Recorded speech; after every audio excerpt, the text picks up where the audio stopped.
आप सभी मसीह भाई बहनों को प्रभु यीशु मसीह के नाम में जय मसीह की इस नए वीडियो के माध्यम से मैं आप सभी का स्वागत करता हूं।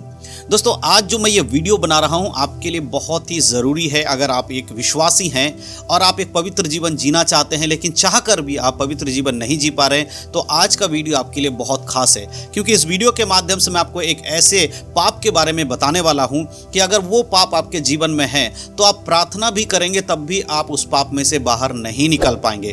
क्योंकि ऐसा वो पाप है जिसके लिए सिर्फ प्रार्थना करने से नहीं होगा, उसके साथ साथ कुछ बातों का ध्यान रखना भी बहुत ज़रूरी है। बहुत सारे ऐसे मसीह भाई बहन लोग हैं जो इस पाप में गिरे हुए हैं, लेकिन जब भी वो प्रार्थना करते हैं कि परमेश्वर हमें इस पाप में से बाहर निकाले, लेकिन प्रार्थना करने के बाद भी वो उस पाप से बाहर नहीं आ पा रहे हैं। तो इसका क्या कारण है और वो कौन सा पाप है जो प्रार्थना करने के बाद भी आपके जीवन से नहीं जा रहा है, आज मैं इस वीडियो के माध्यम से आपको बताने वाला हूँ। देखिए, हम सभी लोग जानते हैं कि बाइबल हमें बताती है कि हर एक मसीह के लिए प्रार्थना करना ज़रूरी है। हमारे जीवन में चाहे भलाई हो, चाहे कोई भी गलत चीज़ हो, कुछ भी हमारे जीवन में घटित हो रहा हो, हमें निरंतर प्रार्थना में रहना चाहिए।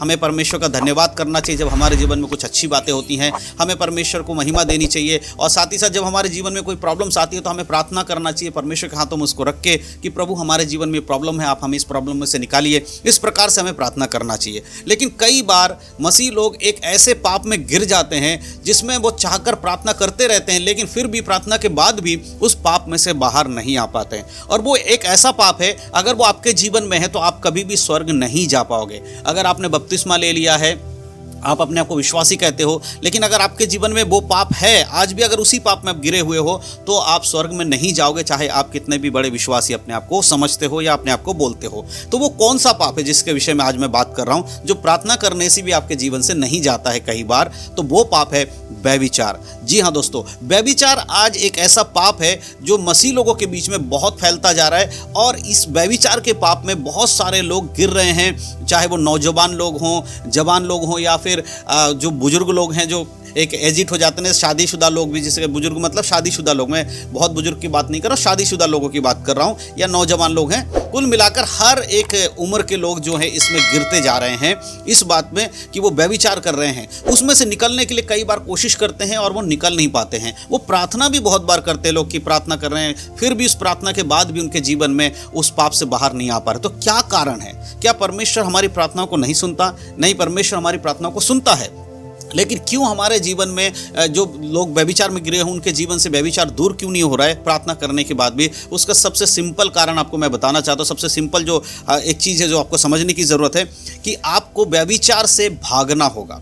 आज बहुत सारे लोग व्यभिचार करते रहते हैं और जैसे व्यभिचार हो जाता है अपने घर में आते हैं, अकेले में जाते हैं, प्रार्थना करते हैं, परमेश्वर मेरे से गलती से व्यभिचार हो गया है, मुझे क्षमा कर दीजिए परमेश्वर, मुझे इससे निकालिए। और उस समय रो रो कर प्रार्थना करते हैं। 2-3 दिन बाद फिर से वही व्यभिचार करते हैं जाकर, और फिर से व्यभिचार करने के बाद फिर उन्हें लगता है कि मैंने दोबारा से पाप कर दिया, फिर वो वापस आते हैं, फिर प्रार्थना करते हैं। ऐसे करते रहते हैं और इस वजह से प्रार्थना करने के बाद भी आपके जीवन से वो व्यभिचार नहीं जा रहा है। उसका कारण क्या है कि आप प्रार्थना तो कर रहे हो लेकिन अपने आप को उससे अलग नहीं कर रहे हो, है ना। बहुत बार लोग परमेश्वर से प्रार्थना तो करते हैं तो परमेश्वर प्रार्थना सुनता है, लेकिन आप खुद को भी तो तैयार करो, आपको उससे दूर होना होगा। और व्यभिचार एक ऐसा पाप है जिससे हमें लड़ना नहीं है, जिसका हमें सामना नहीं करना। परमेश्वर का वचन कहता है व्यभिचार से हमें भागना है। हम अगर एक वचन पढ़ते हैं तो अब देखिए बाइबल में क्या लिखा है, यीशु मसीह क्या कहते हैं। अगर आप मत्ती की किताब पढ़ेंगे, मत्ती में 5 अध्याय में, और वहाँ पर आप 27 को पढ़ेंगे तो यीशु मसीह वहाँ कहते हैं, तुम सुन चुके हो कि कहा गया था व्यभिचार ना करना। और 28 में कहते हैं, परंतु मैं तुमसे कहता हूँ कि जो कोई किसी पराई स्त्री पर कुदृष्टि डाले वह अपने मन में उससे व्यभिचार कर चुका। तो यहाँ पर यीशु मसीह कह रहा है व्यभिचार फिजिकली भी नहीं, अगर आप अपने बुद्धि में भी सोच रहे हो, किसी को देखकर गंदी बातें आपके मन में आ रही, चाहे वो भाई हो या बहन हो, अगर बहन किसी भाई को अपने बुद्धि में गलत सोचे किसी भाई के बारे में तो भी वो व्यभिचार कर रही है, और एक भाई अगर किसी बहन को देखकर या किसी महिला को देखकर गंदी बातें अपने दिमाग में सोच रहा है तो भी वो व्यभिचार कर चुका है। इसीलिए प्रभु कह रहा है तुम सुन चुके, कहा गया था नहीं करना, लेकिन अब तो तुम अगर सोचोगे भी तो भी व्यभिचार हो गया है। इसीलिए व्यभिचार से हमें दूर भागना है। जब आप व्यभिचार से दूर भागेंगे और आप परमेश्वर से प्रार्थना करेंगे, प्रभु मुझे इससे दूर रखे ताकि मैं इसके पास ना जाऊं, इस व्यभिचार में ना पड़ूं, तब वो प्रार्थना आपके जीवन में काम करेगा। लेकिन आप बार बार उसी पाप में गिरते रहोगे, उससे दूर नहीं जाओगे और आप सोचोगे प्रार्थना करने से आपके जीवन से वो पाप निकल जाए, तो ऐसा नहीं होता है। सबसे पहली चीज़ तो प्रार्थना का तरीका समझना है। दूसरी बात कि हमारा विश्वास परमेश्वर में कितना है, ये भी बहुत इंपॉर्टेंट है। बिना विश्वास के आप कुछ भी प्रार्थना करते रहो, क्या वो होगा? नहीं होगा। प्रार्थना हमेशा कार्य करता विश्वास के ऊपर। जितने भी लोग यीशु मसीह के पास आए, यीशु मसीह ने पूछा क्या तू विश्वास करता है कि मैं तेरे लिए करूंगा? क्या तू विश्वास करता परमेश्वर तेरे लिए करेगा? तो विश्वास आपके अंदर होना बहुत ज़रूरी है। तो व्यभिचार से आपको भागना है।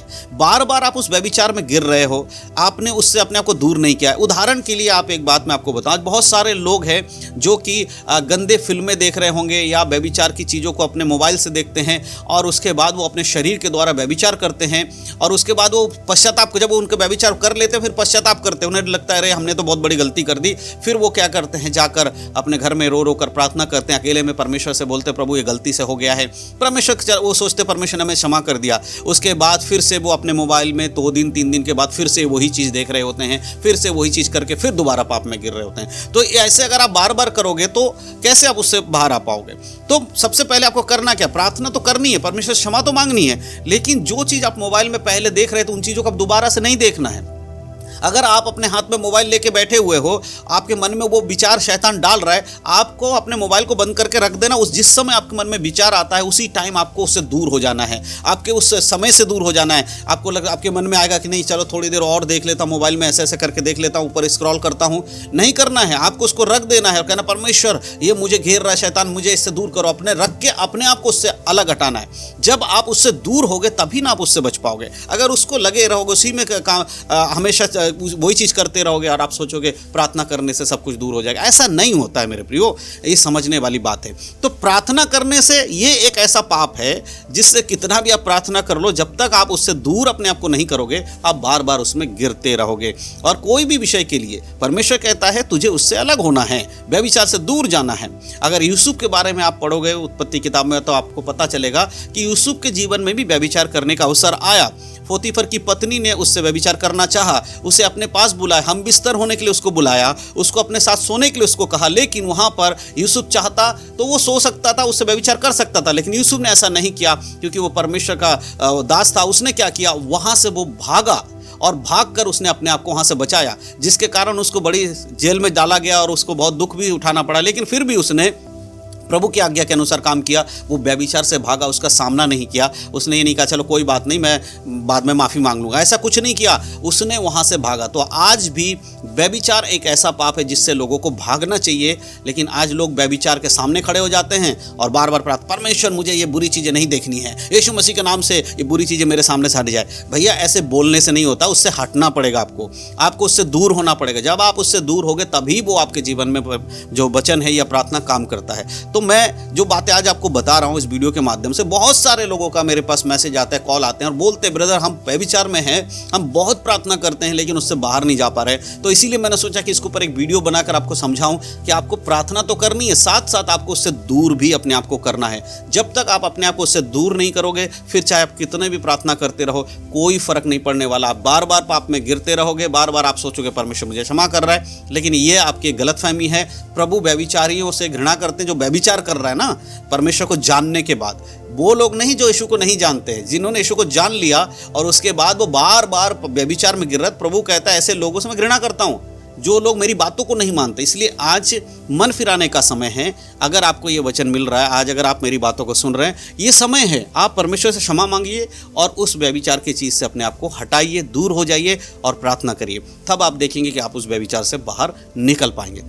तो मैं विश्वास करता हूं कि इस वीडियो के माध्यम से जो मैंने बातें आपको बताई है कि इस पाप से कैसे बाहर निकला जाता आपको समझ में आया है। और अगर आपको लगता है और डिटेल में आपको जानना है तो आप लोग इस वीडियो के नीचे कमेंट कर दीजिएगा, मुझे बताइएगा कि हमें और कुछ समझना है या और भी कोई भी आपका सवाल है बाइबल से जो चाहते हो कि मैं आपके लिए वीडियो बनाऊँ, तो आप ज़रूर हमारे वीडियोज़ के कमेंट में लिखें और उसके बाद मैं ज़रूर उस टॉपिक पर वीडियो आप लोगों के लिए लाता रहूँगा। तो परमेश्वर सारी बातों के द्वारा आप सबको आशीष दे। यीशु मसीह के नाम में सबको जय मसीह की। God bless you.